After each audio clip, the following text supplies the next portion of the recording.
Hey everybody, welcome back to the feature crew. We've all seen the massive Studio Ghibli trend and the Family Guy image trend that was sparked by GPT-4o image release earlier this week. And now Midjourney has come with their answer, Midjourney V7, which is the first new sort of frontier image model from Midjourney in, I think, over a year. So we're really excited to put it through its paces, maybe get some comparison with 4o and see what it's capable of. Awesome. So to start, we're presented with this profile. So personalization appears to be required for 7. There were a few startup screens just letting you know, hey, we're going to need to personalize it. It's going to take, it looks like 200 clicks. So we're going to have to move pretty quickly here. But we'll show you the process. Once you get a personalization, allegedly, we're going to look at the most advanced model they have to offer. So let's start flying. No, we cannot do chopstick cat. There was a pyramid and a UFO in that one, dude. That's our jam. It's figured me out. It's figuring you out pretty good. Also, I think this is hard because the quality's better on the left, but this is a cooler image. Dude, Darth Vader in Afghanistan? What? I feel like I was at this party.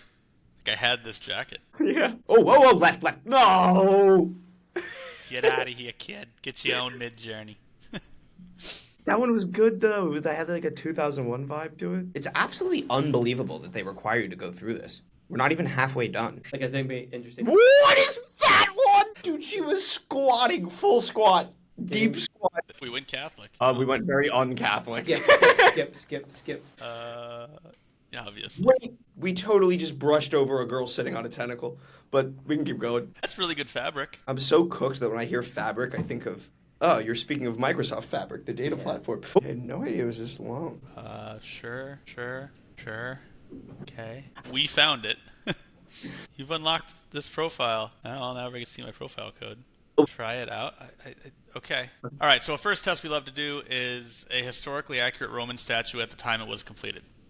Right? This is always kryptonite for image generators because none of the training data normally tells them that the statues were brilliantly painted at the time they were made. You just get a lot of museum photos where they are just stark white and probably look like something you got on a history book in 8th grade. So let's see. And was this with draft mode or not draft mode? Nope, not draft mode. This is full V7. There's hope, boys. There's hope. So we sort of did this thing. Midjourney does this thing where it really cranks the detail. Like this is just an absurd wood carving kind of thing. All of this detail is kind of all over the place in terms of what it's showing. This is That one not looks when more it was completed. like- This is dirty now. But this one does look, at least it looks like a statue, like a painted statue. That is dirty, but at least it looks like a painted statue. Right. As opposed to a person that's like weirdly Han Soloed in time. They all look very wooden, which is odd because you would associate them with a marble statue. But I would say the fact that it knew that it should be painted. it's huge. That's a good point. Yeah, they all have color to them. None of them were stark white. That's not a bad first showing, honestly. Like, probably the best first shot at Roman statue we've seen. Yep. That's true. Yeah, I think that's right. Kudos. I think a question I have is what you saw a lot with the OpenAI model was Ghibliifying scenes. You also saw people take multiple images. So say, hey, take this rug, put it in this scene. So I'm curious, at first, if we just choose a file of my dog. Longtime fans of the episode will know we've used this photo before. But we're going to use that photo. And we're going to say, Ghibliify this image. Okay, so we're already seeing the problem where I think OpenAI's model is quite different. It put a Studio Ghibli background on the dog rather than adapting the style. It didn't quite know what I meant there. That's okay. I prompted a little meme, so we could try it just being really change the style of this image to be like it was painted in a Studio Ghibli. Okay. So we're going to send this and see if prompting it with the exact style makes a big difference. Like maybe I'm telling it exactly what I want.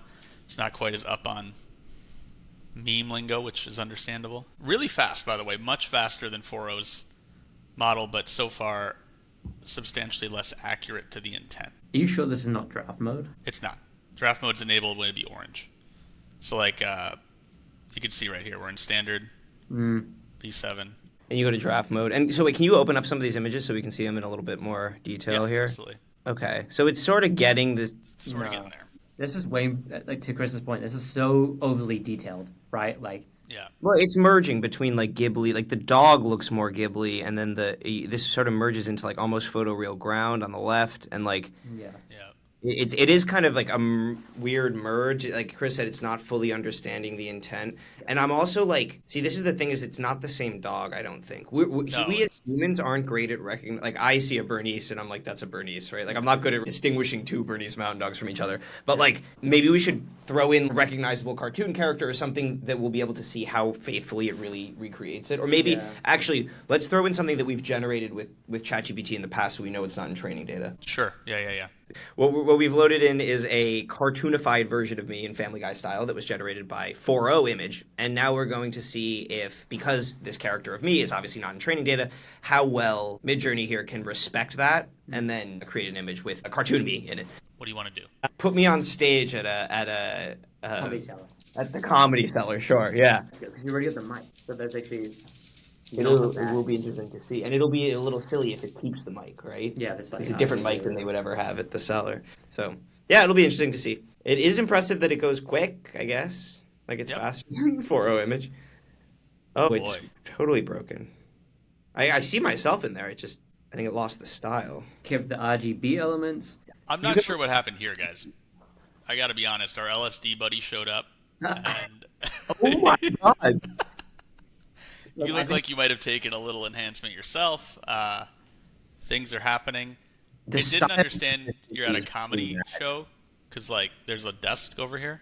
Yeah. I mean, I kind of picked up that it looks like comedy, grungy-ish, but like then it's got confused. Can we see the other three images just quickly for reference? Different drug on this one. It's not even close, right? Like, yeah, we're grasping at straws here. It didn't preserve the style at all. Put the same mic in. And put the same mic or like in. Some combo.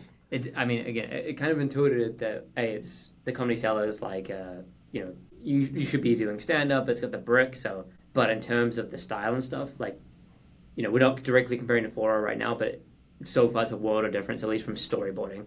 Yeah, I think we are. So if we just hit the Explore tab and see what people have generated, you can see that you're getting a lot of high definition, right? When we look at that's a really amazing level of definition on the statue.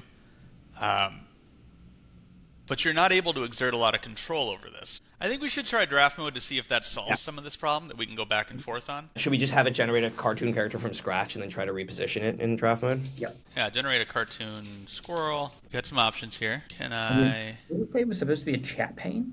That's what I'm confused about. I did expect a chat as well. Like, how do we iterate on this?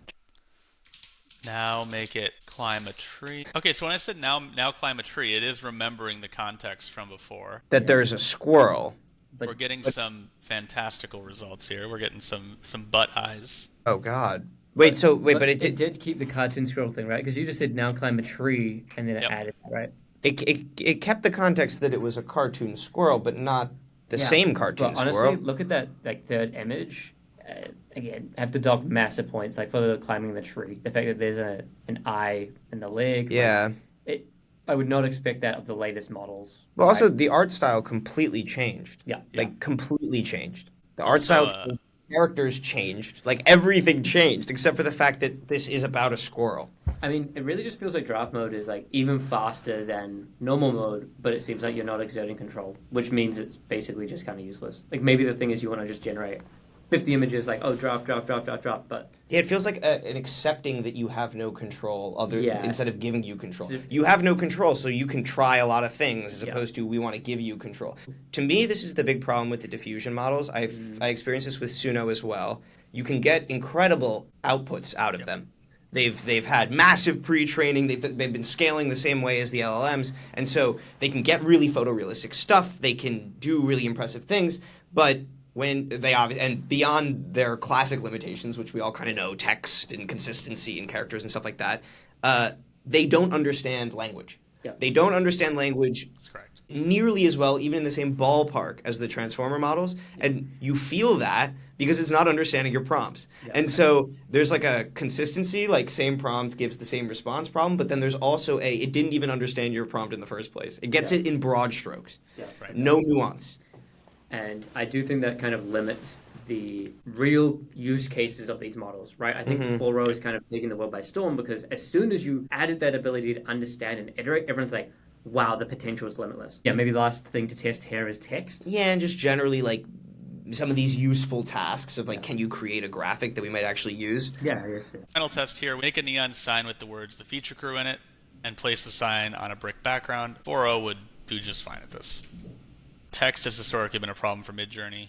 Neon is a great one to hide imperfections because neon signs are imperfect to begin with, right? So, but like even here, you can see that the A is on feature. So as you zoom in, it's not really looking like it's made out of a neon sign. It looks like it's like light painted or something. And so. And again, a misspelling to your point, the Facture Crew. The last thing I want to see here, a movie poster or something that has text formatting. Make a poster for the a feature fictional crew movie entitled "The Feature Crew" in the style of Avatar. The Feature Crew, the last AI bender. We get blue people. This is a great example of it not understanding English, right? Yeah, like, 100%. Like, yep.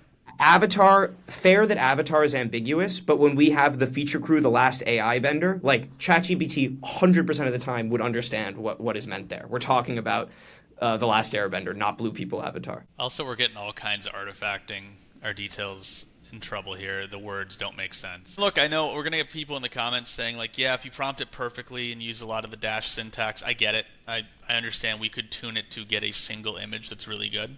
And you can see that. If you go to the Explore page, people are able to get single images that are very, very high quality. But it's just, it's hard to use it because you can't go beyond that. You can't extend the image. You can't say like, you know, okay, now show this character drinking tea. It'll break. It gets all that detail. This stuff was, to your point, very, very cool. Not even a few weeks ago. It feels like you're pulling up AOL Instant Messenger or something. We're way out of date now. Yeah. But we will do a comparison. Let us know in the comments if there's a way you want us to compare it. I'm excited to see. I think this is the end of diffusion models. Like, I don't see a comeback after what we've seen. Not just from OpenAI, but from Google as well. Like, it seems to be the direction things are moving. And yeah, such a step change. Obviously, OpenAI, they're saying they got 700 million images generated in the first week. That's a sign that you hit a next level of utility, right? That's not just people playing around anymore. That's people thinking they can do stuff with it, finding a path. So it's now OpenAI's image world, and Midjourney's just living in it. All right. Well, thanks everybody for watching. As always, let us know what you thought. Let us know if you've been able to find a great use for Midjourney, and stay tuned if you're excited about that full-on comparison. We also cover new models, new technology. We're trying to add more content to the channel as always, so let us know what you want to see. Let us know if there are different content formats that you would love to see. We're always exploring new things. So thanks for watching. Thanks, everybody.